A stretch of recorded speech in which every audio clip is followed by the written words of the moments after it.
You're listening to Dodge Movie Podcast. Your hosts are Christy and Mike Dodge, the founders of Dodge Media Productions. We produce films and podcasts, so this is a podcast about films. Join them as they share their passion for filmmaking. Hello and welcome back, everybody, to the Dodge Movie Podcast. Happy August, this first day of August. It is our oldest birthday. Happy birthday, Brennan. Woot woot. Woot. Before we get started, we're going to announce the winner of the Leave a Review contest. We were overwhelmed by a large number of reviews. Swamped. So this idea didn't pan out. But one lucky winner is getting one free month of streaming service on us. So that person goes to, it's BYGYGUTVUTTYDYR.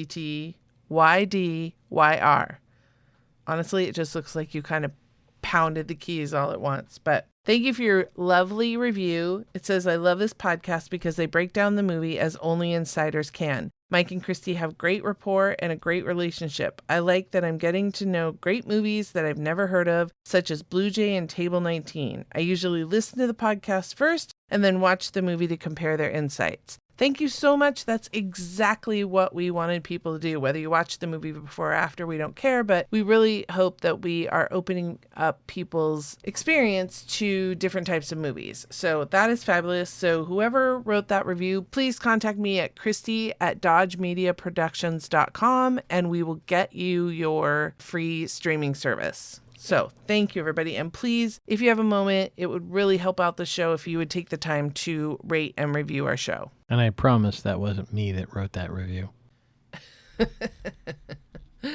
So before we dive into this week's movie, I just want to give a little background as to why I wanted to include Kevin Smith movies. Personally, Kevin Smith has been a huge inspiration to me as a filmmaker. I have been watching his career probably since the early 90s, being a big Ben Affleck fan, and Ben has been in a lot of Kevin's films. But Kevin's really good about doing a lot of BTS. And as those of you who know me know, I can't get enough behind the scenes of movie making. In the early days of iTunes, pre-podcasts, Kevin basically had a podcast before they were called podcasts on iTunes, only it had a video component. And every day while making, I think it was it like Clerks 2? Yeah, it was Clerks 2. He and Jay would just carry around a camera on set and they would just interview different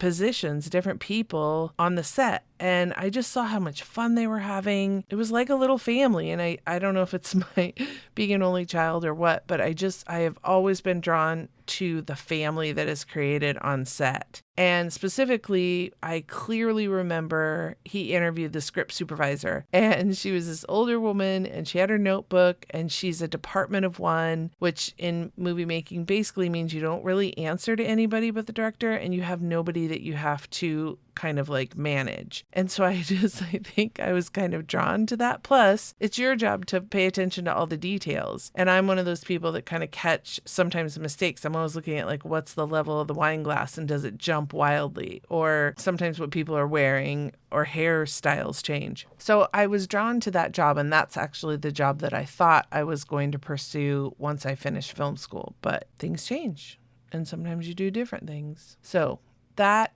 is why I wanted to pick Kevin Smith films. We picked 4 films that he wrote and directed and 1 film that we just enjoy that he was in. So here's your warning. Kevin Smith films are crass. They're filled with blue humor, a ton of language. If that kind of film puts you off, you may want to rejoin us in September. Or you can listen to us talk about the films, just not watch them, because we probably won't be using a ton of language because we more talk about the story that is involved. So another thing, though, we can't skip over is Kevin is kind of the poster child for independent filmmaking. Absolutely. So with our emphasis on independent film, I think it's natural that we talk about Kevin. Yes. And we are not going to do his first film, Clerks, but Kevin sold his entire comic book collection and maxed out his credit cards and made Clerks for $25,575. And then it went to Sundance and was bought by Miramax, and he was able to buy his entire collection back. And that's just really inspirational to me, that something that he so valued, he was willing to give up to pursue his dream. And it paid off. I mean, that's not the story of very many independent filmmakers. Certainly not these ones. Not yet. And then another little asterisk that I have to say is Kevin.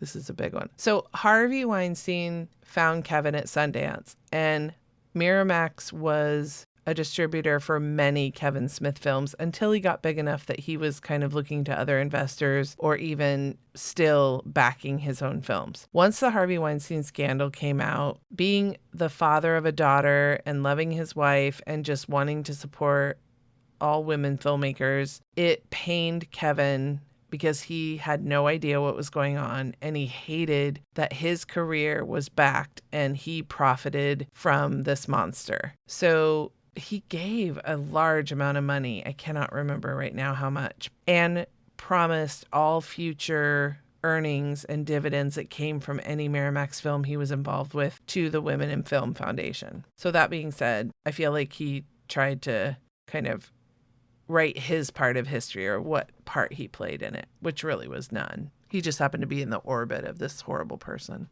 We're still talking about Weinstein, not Ben Affleck, right?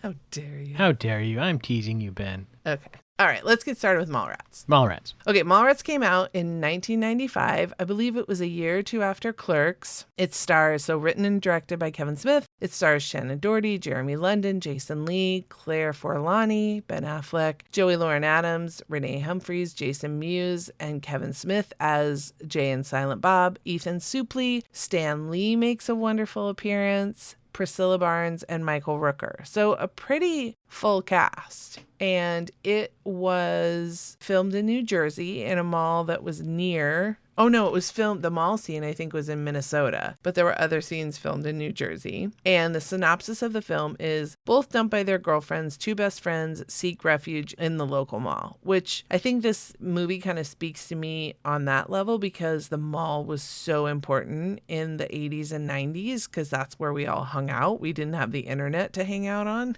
So I think we all, that drove us to get a car so that we could get to the mall and hang out with our friends and buy CDs and, get a t-shirt and just hang out at the food court. So I think, go ahead. I feel like the 80s was the pinnacle of mall culture, and it's kind of gone downhill since, and I think our younger viewers will have no idea what we're talking about, right? I don't think the mall is a thing anymore, really. No, I don't think so either. I like the tagline. They're not there to shop. They're not there to work. They're just there. And I think that's it was just a place to hang. Let's go to the mall. And, a lot of people, that's what you said. No matter what the mall was called in your area, it was like, let's go to the mall. I think that's the name of the PJ Sparkles song from How I Met Your Mother. Right. Oh, that's right. Yeah. Yeah. All right. So, Mike, kick us off. What was the pickup line? One time my cousin Walter got this cat stuck in his ass. Oh, jeez. Classic Kevin Classic Kevin Smith. Open strong. So in case you weren't sure which theater you were in. Right. If you accidentally stumbled into Bambi, you're like, oh, right. Kids, come on, let's go. Oh, are we here for Chariots of Fire? Oh, no, we're not. We are clearly not. All right. So the movie opens and we're seeing different stores in the mall, and very the funny. Names are very funny, but also, once again, very Kevin Smith, a lot of double entendres, very sexually laden, I guess you would say. You're not talking about Rug Munchers, are you? Yeah, that was the one I was thinking of specifically, yeah. I also liked Buy Me Toys. That's a great name for a kid's toy store, Buy Me Toys. That is. It says it all right there. So I don't really have anything for the cinematography, but I have a ton of stuff for writing. But did you notice anything about the cinematography of the film? There were just two things. One is the scene early on where T.S. and Brandy fight outside her home. Right. I noticed that the lighting was gorgeous. Yes. So I think it was probably just luckily an overcast day, but it's possible that it was by design, because even though this was a Kevin Smith film, a second film, they still had a fairly substantial budget. So I'm assuming they had a pretty pro camera department in this one. And the other thing, and I just wanted to ask this question, was how did they dolly down the escalator? There's a scene where Brody and TS are going down the escalator and it's shot from the side, not from in front of them. And that was my question, is how did they get that? Because the other escalator's going the other direction. Yeah, but couldn't the mall redirect it maybe? Maybe so. I'm not an expert in escalator technology. So you could have had 2 downs. Maybe you could, yeah. Yeah, maybe the gearing is such that you just put it in reverse. Right. I did a lot of research on elevators, but not on escalators. Not on escalators. Well, so going back to that house was actually in LA. That was the only part of that movie that was shot in LA. And that makes an overcast day stunning. Right. That's true. That was the one that decade. Right. I made a note in the writing that Kevin willed Ben Affleck to be Batman because we saw a reference in Jersey Girl, but this movie predated that. His then comic was called Buttman. I think when you look at Ben Affleck, or Batfleck as some of us might call him, and you see that the height and that jawline, it's a pretty natural thing that he'd be in the mix for Batman at some point. And so maybe Kevin saw that, and that's why he willed it to be not only a reference in this film, but then again in Jersey Girl. Yeah, and other places as well. Maybe it was Jersey Girl where he shouts, "I don't want to drive the Batmobile," but I thought in Chasing Amy there might have also been a reference. I think when you stare down Ben Affleck for a little while, it makes sense. Yeah. And then I liked kind of our homage to the mall. Maybe it was T.S. Oh, yeah, I think it was T.S. He goes, "A mall? The mall. Show some respect." So, Kevin fed those lines to his characters. It's such a Kevin Smith film because it's laced with tons of comic book references. The characters use Marvel characters as almost like wise sages to follow, their advice, and they run their life much like a Marvel character would. It's kind of humorous that there's this gag in there about Ethan Suplee's character Willem not being able to see something. Yeah, I never could see those things. Those posters where if you stared at them long enough, you could see something. I agree. I thought they were all a joke. It was just like a snipe hunt. Yes, I'm convinced that it's like The Emperor's New Clothes. Nobody saw it, but some people didn't want to admit that they couldn't see it, and so they just said they saw the thing. Like when I was 9 and somebody at the lunch table said, "Did you see this such and such show last night?" And I lied because I wanted to be cool. "Oh yeah, I totally saw it," and I didn't see it. It's the same thing. They're just a bunch of squiggly lines. I don't buy it. I think you're right. I think it shows who's willing to lie to go along, to be popular. Yes, it was a good gag, though, that throughout the entire film, like little kids see it. And yeah, I think even Stan Lee walked by at one point and said, "Oh yeah, look at the sailboat." And Ethan's just getting more and more frustrated. Which kind of mimics my experience with those. I will say I didn't have nearly as many food stains on my clothing when I was looking at them, so it can't be that was the problem. Right. Lots of Stooge-inspired humor. I thought there was a gag with, I think, the classic. It was scaffolding, not a ladder, but that similar gag of carrying a long object over your shoulder and not really seeing it and taking somebody out. But speaking of the scaffolding, this was the first appearance of what recurs several times in Kevin's films are the blueprints, a la Wile E. Coyote, where Jay and Silent Bob put together a complicated blueprint for how they're going to do a thing. Yeah. Where do you get that blue paper, and what kind of a white marker do you use on it? Again, I'm not exactly sure, but I think the original blueprints were called that because it was some sort of transfer process. But now people, I think, just get blue paper and draw on it with a white pen. I see. That makes sense. Why they're called blueprints. Yeah. I'm assuming that was the mimeograph style technology of the time. Mm-hmm. One thing I wondered I know Stan Lee was a god amongst the comic book nerds. Mm-hmm. I feel like this was the first place that us non-comic book people got to see what Stan looked like. Oh, absolutely. I don't think anybody knew what he looked like. When I was a kid reading Spider-Man magazine, and he would have a note from the editor in there, "Excelsior," and we never saw a picture of him. It was the comic books. Right. But as the years went on in Marvel movies, when he was alive, obviously, there was the Stan Lee sighting and fans looked forward to it. And I feel like fans who, were non-comic book people looked forward to seeing him. Although I'm stunned because our son got to meet him. And when I would say, like, Cameron got to shake Stan Lee's hand, people would just be like, who? Nah. Who? And I was just, are you kidding me? But I feel like Kevin is largely responsible for making Stan the god that he was before he died. I think he's certainly responsible for popularizing him outside of, the deep aficionados. Yeah. I liked the rousing music that was stirring as Stan was giving Brody the talk about, what he should pay attention to and find important in life. This started, it probably started in Clerks, but in this film, Bob talks once in every film, and he says, adventure, excitement, the Jedi craves not these things. So very classic Star Wars inspired. Like films that we like to do, the film takes place in one day.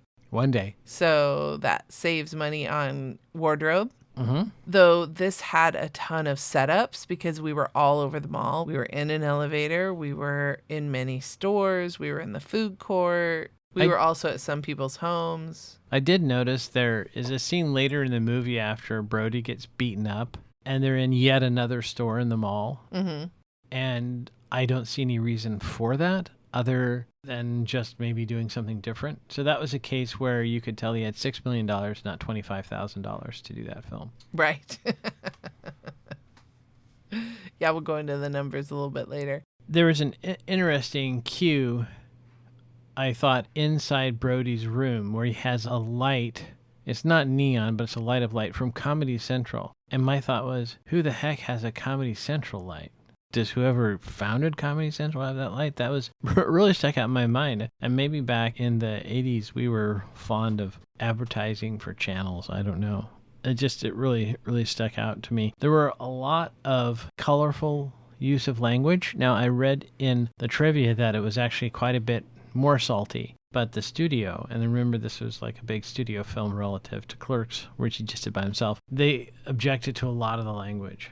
And so they toned it down a bit. And as Kevin has said in the past, he says he doesn't write it that way to be gratuitous. He writes it that way because that's how people talk. And I'm sure there are some people in the audience going, I don't talk like that. But I think a lot of people do. Probably the people that Kevin knew also in Jersey. Right. And also perhaps age and stage, right? I think we all know somebody who discovered the F word in high school and couldn't stop using it. So there's also, though, some interesting references. At one point, he says, everybody wants a Mr. Toad's Wild Ride. As a child who went to Disneyland a dozen times or more, I know what Mr. Toad's Wild Ride is, but I'm not sure that anybody else does. Is that maybe referencing a book? But there's a ride at Disneyland called Mr. Toad's Wild Ride. I thought that's what he's referencing. Yeah, no, I think that is what he's referencing. I mean, I went when I was 13, so I got the reference. All right, I just thought it was interesting that a person from New Jersey would be aware of... Yeah, but remember, he would go to Disney World every year with his parents. Oh, yeah, the shoplifting trips. Yeah.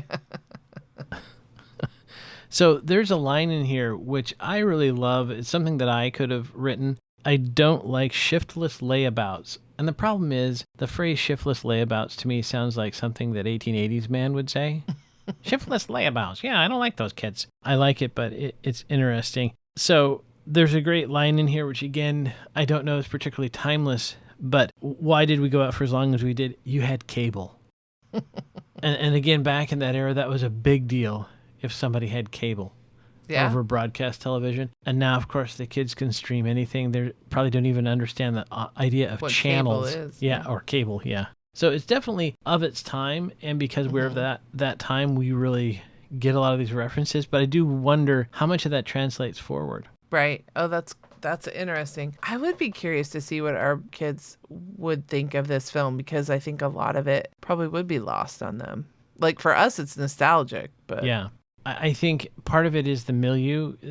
Unless you were a kid of that era in the, I think, late 70s and into the 80s, you wouldn't kind of know how important the mall was. It was like a temple, right? And people would go and just hang out all day, never intending to buy anything, just to be there. Right. Which, by the way, I would love to have done. However, the adults in my life thought that white slavers would kidnap me. Now, based on the rest of the way they treated me, I don't know why that was a problem. I thought that maybe they wanted to get paid. That was the thing. They didn't want to give me away for free. Right. But hey, FYI, make horrible child labor. I am really not very good with needles and glue and all that stuff. Don't have me put your shoes together. One thing I remember when, and we'll talk about this for Jay and Silent Bob's reboot, is Jason Lee's t-shirt. It just has this weird, like dark morphed kind of image on it.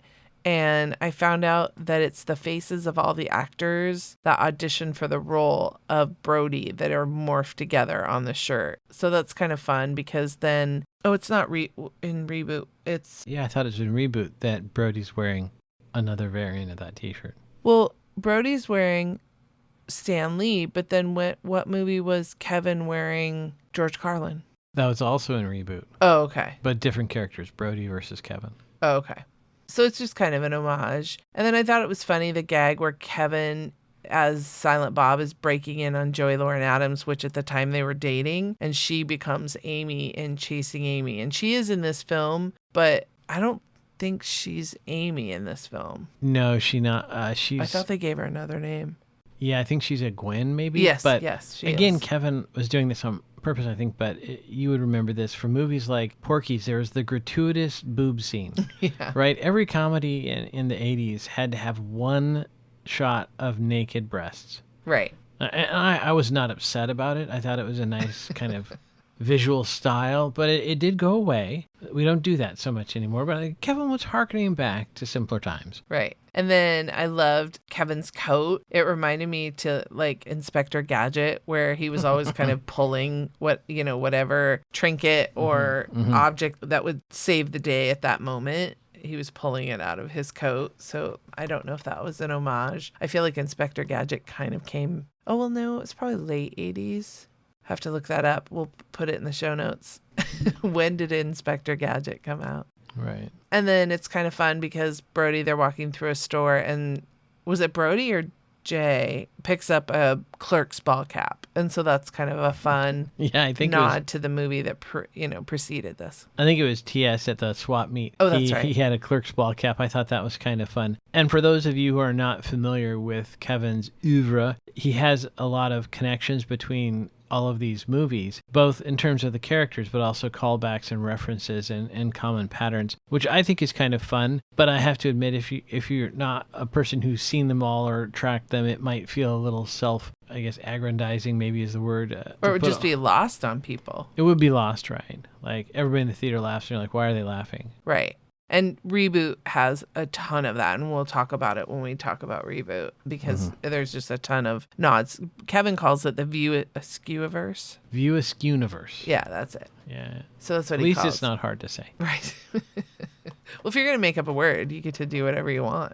This is true. So as far as sets go, I felt like the mall, like we said, is almost like another character. It colors the experiences of all these characters within this film. And they talked about the cookie place and Valley River, my mall, woot woot, all you Eugenians who listen. I swear we had 2 cookie places, but my preferred one was the Cookie Cottage that was just outside. I think it was either the Meyer and Frank, maybe. And they had the best chocolate marshmallow cookies, and we would get dough cones. That just sounds incredible. Do you know what a dough cone is? I believe it's cookie dough in an ice cream cone. Yes, it was so good. That's brilliant. Yeah, it was really good. So we would go to the Cookie Cottage. It was the only reason to walk down that, because our mall, it was like, I think a lot of malls were like this, but it was like a cross pattern, you know, like an X. And it was the only reason to walk down that leg was to go to the Cookie Cottage. The reason it was an X was they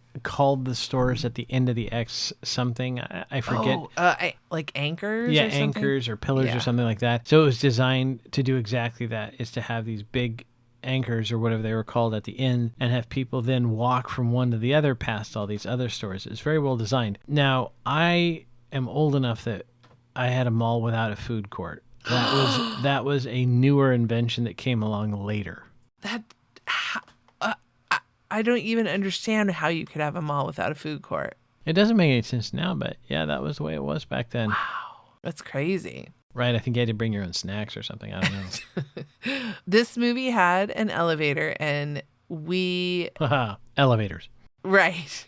Well, I think that was clearly a set elevator because it was huge. It was bigger than the elevator I had. Yeah. And I built mine from scratch.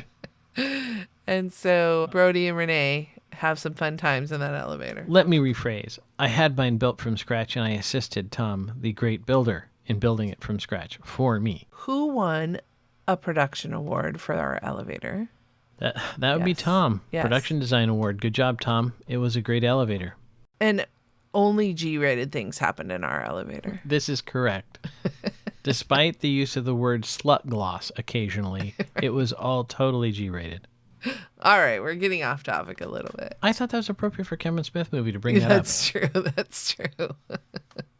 Yeah. If you ever see us, ask us about the slit gloss. We'll tell you that story. Yeah, good times. Okay, so I wanted to talk about the sound effects because I thought, I mean, this is just silly, which is very on brand for a Kevin Smith film. But like when Renee knocks on Brody's head, they give us the classic, like wood knocking, almost like from the radio era. Like a coconut almost. Yeah, Yeah. exactly. And then like when somebody talks about the Force, they put in a little sound effect there. There's smacks from Renee's character whenever she hits him. That's obviously that there's a little additional added there when they do the air guitar in front of the pet store. And so I just thought it was really kind of funny, all these extra, almost like very over the top sound effects that were put in for emphasis. Broad comedies, again, reminiscent of the Stooges, right? Yep. And the use of the pink and electric blue lucite podiums and the back of the stools that were on the... I thought, oh yeah, there was a ton of lucite in the 90s. But then the host of the game show, that was the tuxedo I wore to my junior high graduation. Like the ruffles and the sky blue or whatever. That was Right. ridiculous. But I mean, I think circa 1982, that was considered pretty fashionable. You were it. Well, I don't know about that. There was the one kid who had upgraded to the next style of tuxedo, right, with just the flat shirt with kind of the pleats, and he had the collar where the tips tip over instead of the giant flares. He had gone past the 70s into the 80s, and so he was ahead of the game. Not me. And I have to say, at the time, all the girls wanted to have a gunny sack. That was the name of a brand of dress that was considered awesome, even though to me it sounded like the thing you keep potatoes in. Right.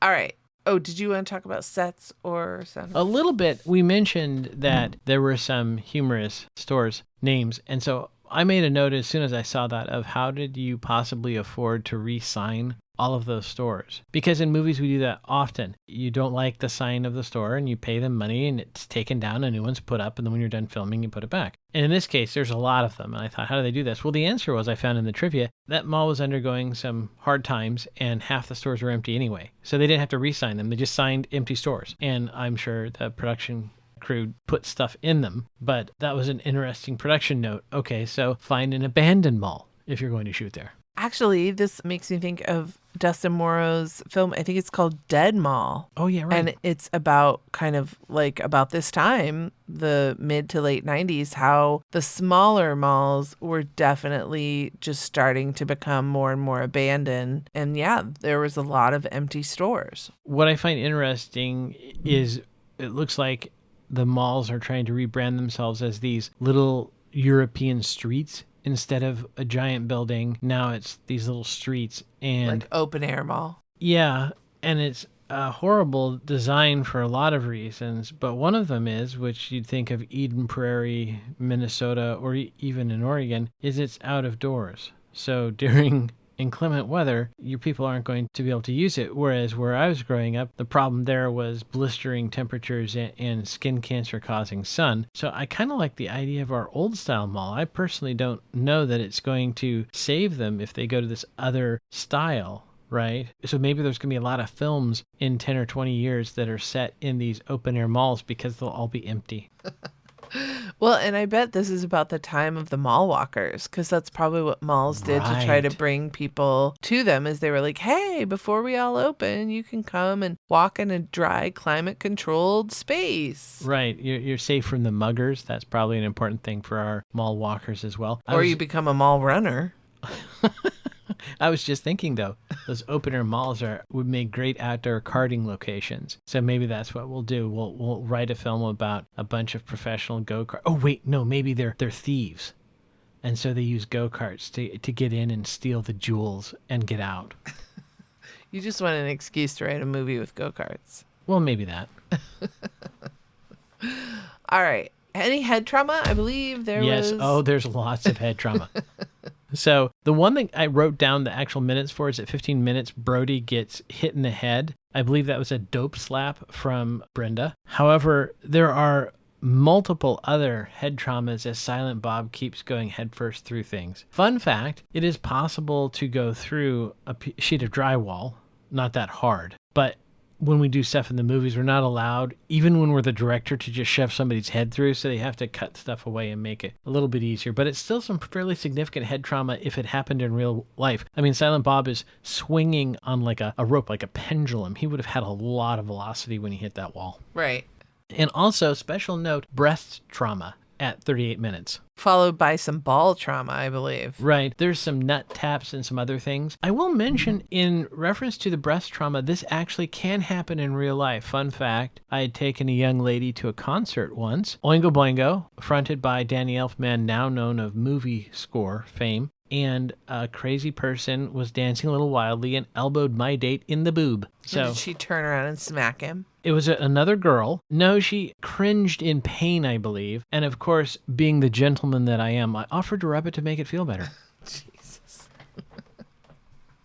It was a joke. She knew it. Okay. What about a smoochie? Smoochy, smoochy, smoochy. We have our smoochy, smoochy, smoochy at 1 hour, 24 minutes and 5 seconds when T.S. and Brandy kiss. We also have at 1 hour, 29 minutes and 37 seconds when Brody and Renee kiss. So there were kind of two couples, like we said at the top. There were these two guys that got dumped, and they spend the rest of the film trying to win back their ladies. This is an interesting topic, though, because despite the filthy humor and the crass things, Kevin Smith is ultimately a softie. He's a romantic. And then once he had Harley, his daughter, we discover that he loves his daughter. And he's really actually, I think, a very tender-hearted, kind, caring person. He just kind of has a little bit of a filthy mouth. Mm-hmm.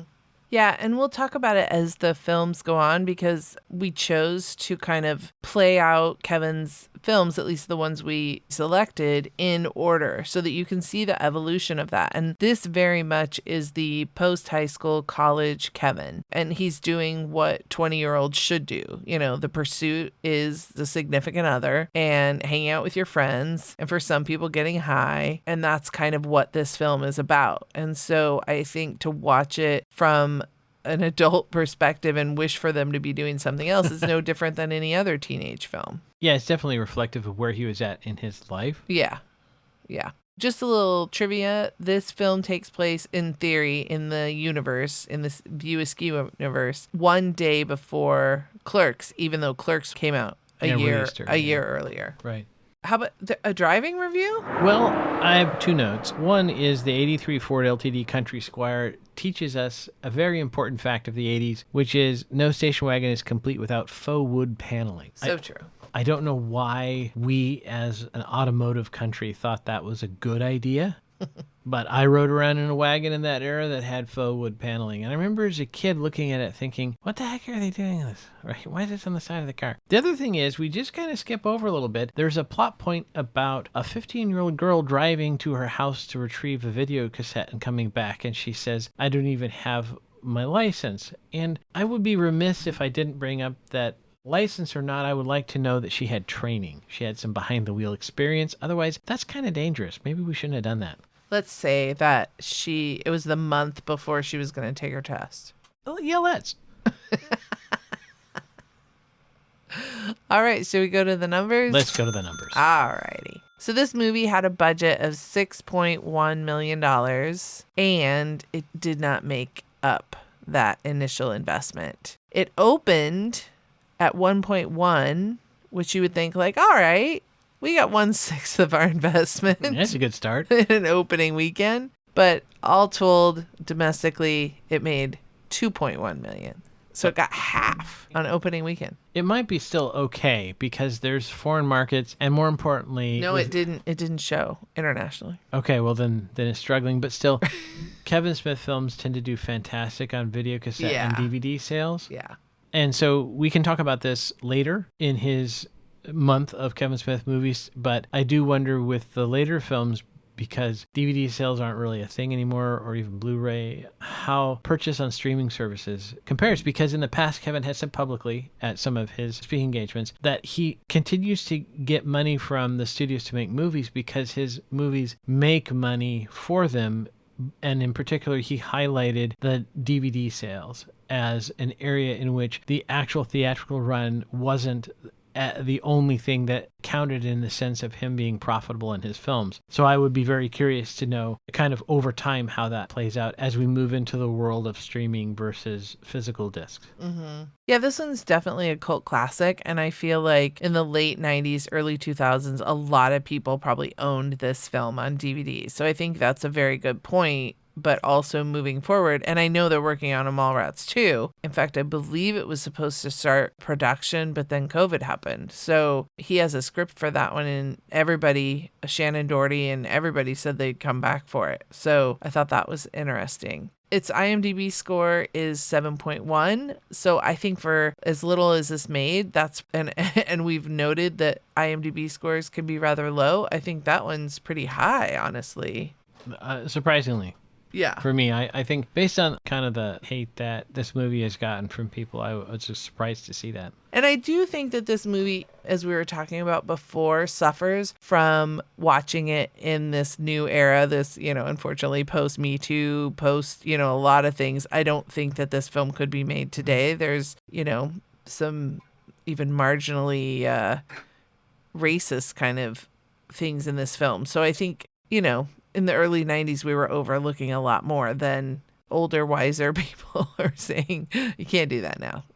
I think the character of Shannon Hamilton, played by Ben Affleck, is too close to Harvey Weinstein for this film to be made to be made today. And I'm curious if Kevin's going to address that in Mallrats too. Yeah. Because it's right there. I mean, obviously, everyone is going to make that connection. Yeah, that's a good point. Although I don't think he was purposely trying to make him. Oh, no, not at all. I think it was coincidental. Because I do believe him when he says he doesn't know what was going on. I think that there were douchebags like that character, that it didn't take much for Kevin to find, When I saw the film the first time, I recognized that archetype. Yeah, he's such a jerk. Right. He's I won't name names, but I narcissistic. think when we were teenagers at high school, we can all point at people like that we went to school with that were exactly the same. Yes, absolutely. So this movie runs an hour and a half. It's rated R. It's labeled as a romantic comedy. We paused twice. Let's see, I have it down here. Once to talk about Jason Lee's Bloodshot Eyes, and once to talk about how old they are, because I was trying to decide, are these high school kids or college kids? Referring to those Bloodshot Eyes, I wanted to give a shout out to the makeup department if they made him look that baked, but it's possible it was method acting. He was just that baked. Yeah, one or the other. But if the makeup folks did it, they did a fantastic job. Right. And say what you will about Kevin's, I guess, maybe crassness or juvenile humor. I do think it speaks to him when we watch Reboot at the end of the month that let me see, I'm looking at the list. Everybody besides Stan Lee, who was dead, was in that movie. So I think it speaks to people want to come back. People want to work for him. I think he has fun sets. I think he has a chill vibe. I think he takes care of people and respects them. So I think, I hope my cast is as loyal as his is. Right. Well, we did have some returning people from our first film to our second film. That's true. We'll see. We got to make a third to find out. That's right. Build the tribe. All right.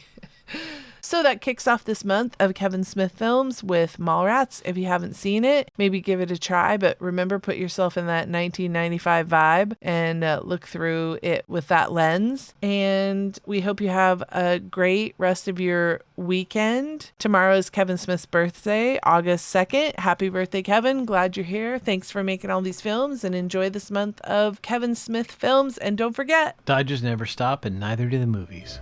Thanks for listening to Dodge Movie Podcast with Christy and Mike Dodge of Dodge Media Productions. To find out more about this podcast and what we do, go to dodgemediaproductions.com.